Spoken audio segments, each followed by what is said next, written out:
കാരണം ബഹുമാനപ്പെട്ട മുഖ്യമന്ത്രിയെ എന്തുകൊണ്ട് അറസ്റ്റ് ചെയ്യുന്നില്ല ED എന്നാണ് ബഹുമാനപ്പെട്ട രാഹുൽ ഗാന്ധി അന്ന് പറഞ്ഞത്.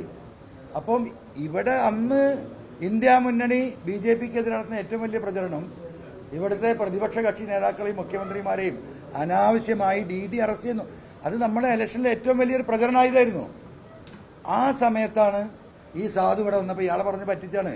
അപ്പോൾ ഈ പറഞ്ഞത് എനിക്കെന്തല്ലാതെ ഞാൻ പലതും പറയുന്നുണ്ടല്ലോ, എന്നിട്ട് ഞാൻ നിങ്ങളോട് ക്ലിയർ ചെയ്യുക. അപ്പോൾ സ്റ്റേജിൽ കയറുമ്പോൾ ഇവിടെ 4 വോട്ട് കിട്ടണം, ആ കൂട്ടത്തിലോ ജവി പറഞ്ഞെടുത്താണ്. അല്ലെങ്കിൽ അദ്ദേഹം ചോദിക്കുമോ എന്താണ് കേരളത്തിലെ മുഖ്യമന്ത്രിനെ അറസ്റ്റ് ചെയ്യാത്തത്? ഒരിക്കലും ചോദിക്കില്ല.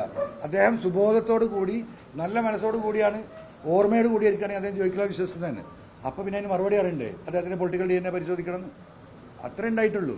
എന്നെ സംബന്ധിച്ച് രാഹുൽ ഗാന്ധി, രാഹുൽ കുടുംബം, ഇന്ദിരാജി, രാജീവ് ഗാന്ധി, ഇതെല്ലാം അന്നും ഇന്നും നമ്മൾ ബഹുമാനത്തോട് ശ്രേഷ്ഠം നോക്കുന്നതാണ്.